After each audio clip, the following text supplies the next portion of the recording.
Are you part of a nonprofit organization, a youth group looking to raise cash for your cause? Stay tuned at the end of this video to learn how you can bring the action and excitement of the Millennium Wrestling Federation to your town live, featuring the superstars and legends of yesterday, today, and tomorrow.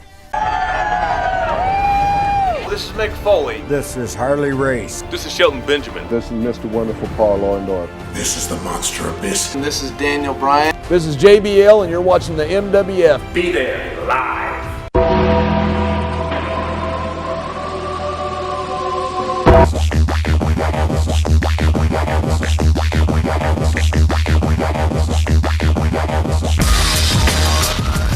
Wrestling fans from around the corner and around the world, welcome to another installment of Wrestling Insiders from MWF Studios just north of Boston in downtown Melrose, Mass. in the zip code of champions 02176. Let's run down the results from the WWE SmackDown live taping at the Huntington Center in Toledo, Ohio, Tuesday, May the 23rd, 2017. Before the camera started rolling, it was a huge 10-man tag team match as American Alpha, Luke Harper, Ty Dillinger, and Mojo Rawley teamed to defeat the Ascension, the Colognes, and Aiden English. 24 hours removed from WWE Backlash, SmackDown Commissioner Shane McMahon announced the 6 participants in this year's Money in the Bank ladder match, which will be AJ Styles, United States Champion Kevin Owens, Shinsuke Nakamura, Baron Corbin, Sami Zayn, and Dolph Ziggler. I like the booking here. You have 3 current feuds amongst these 6 men, with Styles and Owens, Nakamura and Ziggler, and Zayn and Corbin all having current issues. Styles and Owens really don't need to win the briefcase on pay-per-view June 18th. If anything, it would just pad their resumes. It really isn't happening for Ziggler or Zayn at this point in their WWE careers, even though Ziggler had what I'd call the second biggest cash-in WWE history the night after WrestleMania 29 when he defeated Alberto Del Rio to win the world title. Nakamura is being counted on to be a top-tier superstar on the babyface side for WWE.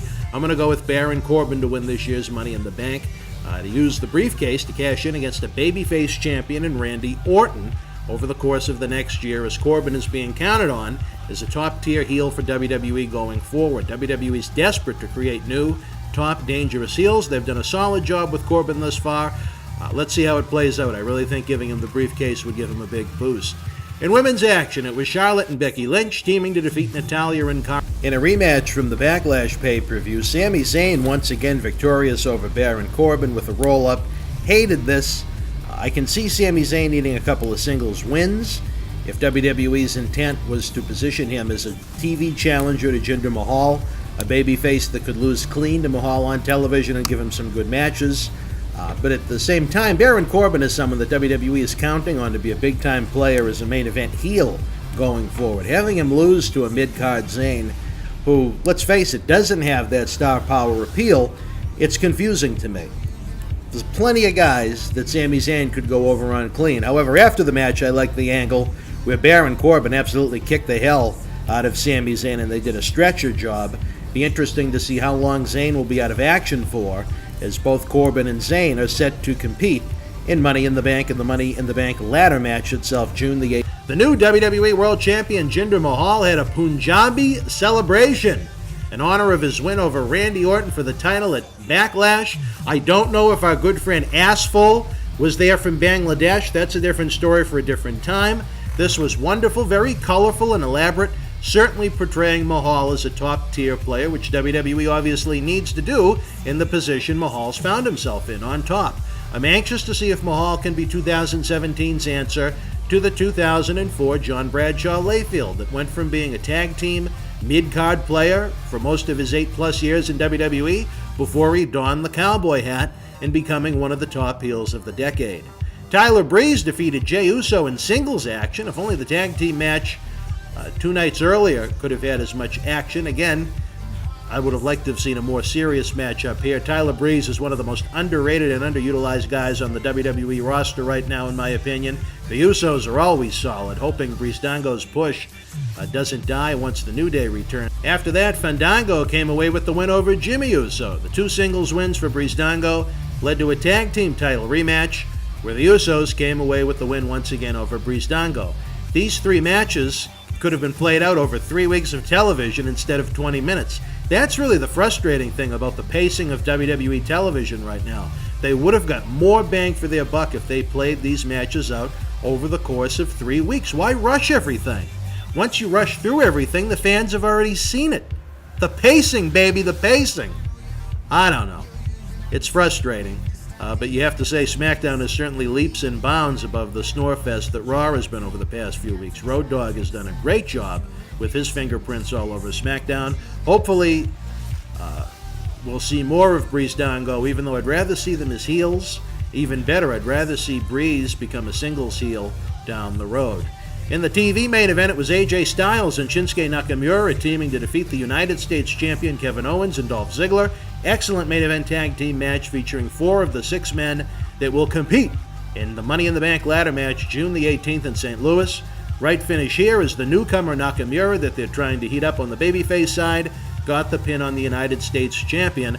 Always solid to have a heel champion get pinned in a non-title match or a tag team match to build up credible babyface challenges. Good booking here. Very much looking forward to the Money in the Bank match itself on pay-per-view.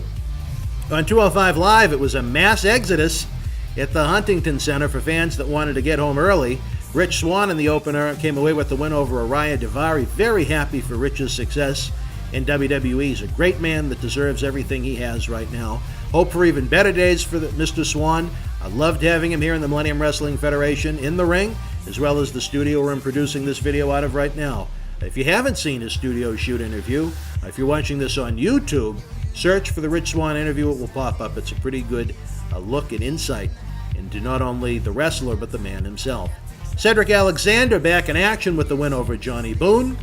And Akira Tozawa followed up his big win on Raw, defeating Brian Kendrick in 205 Live's first street fight. Good showing here for both men.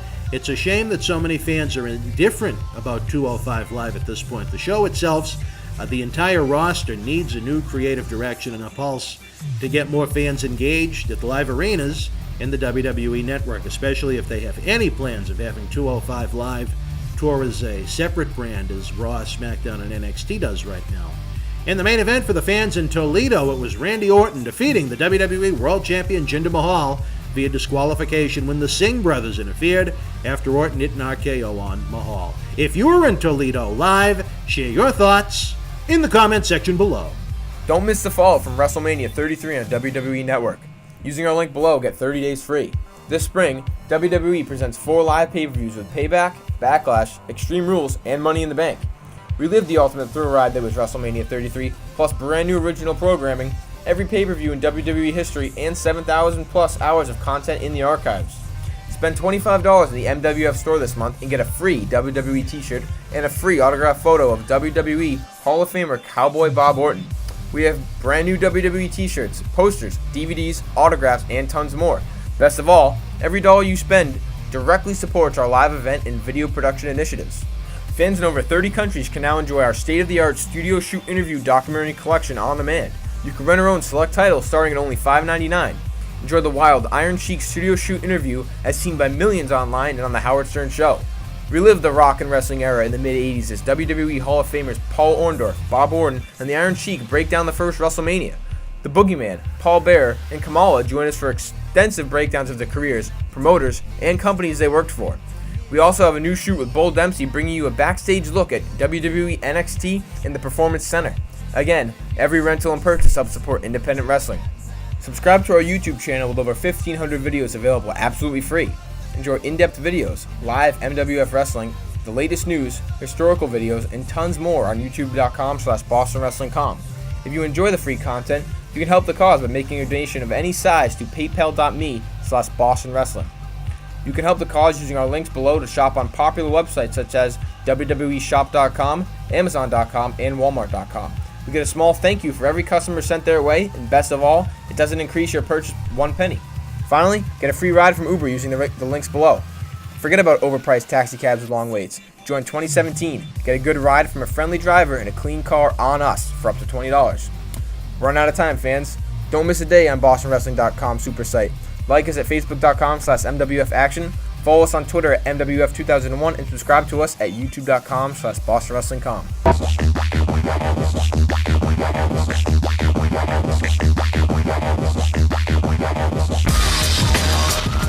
The Millennium Wrestling Federation's 15th anniversary tour begins this fall and rolls into 2017 throughout New England, down the East Coast, and into the Carolinas. If your nonprofit organization is looking for an interactive, turnkey experience while putting the fun into fundraising, you've met the perfect tag team partner.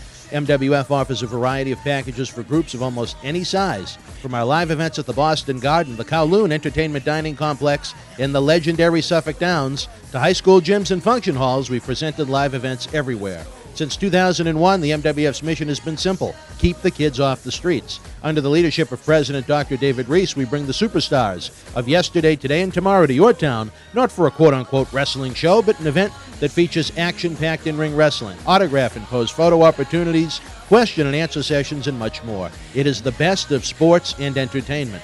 The week of your event, we can add on to the endeavor with anti-bullying campaigns, library meet and reads, youth sport concussion seminars, and more.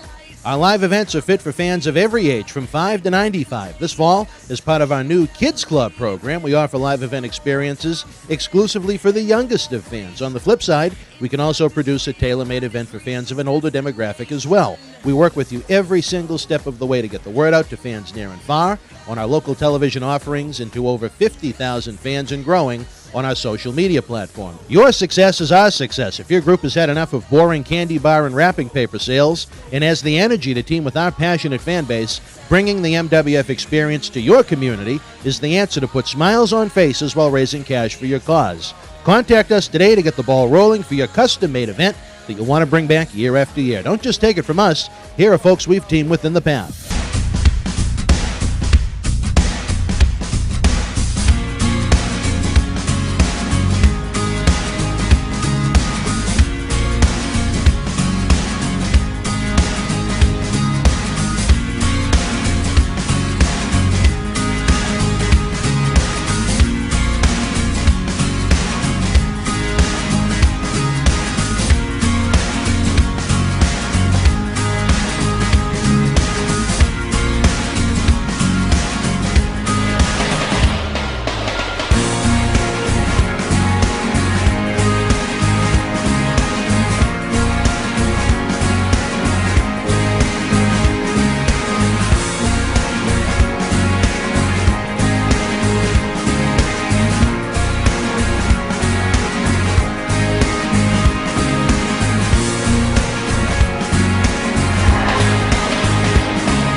You already know Kowloon Restaurant, established in 1950 and spanning 4 generations, serves a multi-Asian menu. Did you also know that Kowloon Restaurant is New England's premier Asian dining and entertainment complex, serving Cantonese, Szechuan, Thai, and Polynesian cuisine? And did you know that Kowloon Restaurant is also the home of the finest Japanese sushi? If you haven't dined at Kowloon Restaurant lately, then you simply haven't dined at Kowloon. Kowloon Restaurant, Route 1 North in Saugus.